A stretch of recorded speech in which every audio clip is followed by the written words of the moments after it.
झारखंड मुक्ति मोर्चार वरिष्ठ नेता तथा दलर प्रतिष्ठाता शिबू सोरेन अत्यंत निकटतर चंपाई सोरेन हेबे झारखंडर मुख्यमंत्री।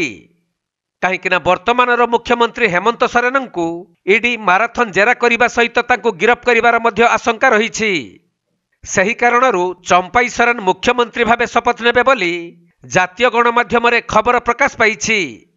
एपरिकी चंपाई सोरेन निजे हेमंत सोरेन इस्तीफा पत्र राज्यपाल को हस्तांतर करिथिबा जनापड़ी।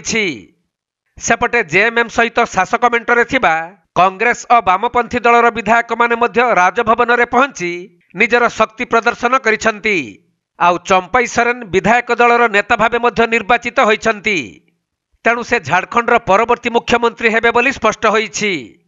सूचनायोग्य जे हेमंत सोरेन सरकार रे चंपाई सोरेन परिवहन ठारू आरंभ करी विभिन्न गुरुत्वपूर्ण विभागर मंत्री भाव कार्य करुथिले। मयूरभंज सारसकणारू तपन कुमार दंडपाटଙ୍କ रिपोर्ट कोणार्क लाइव।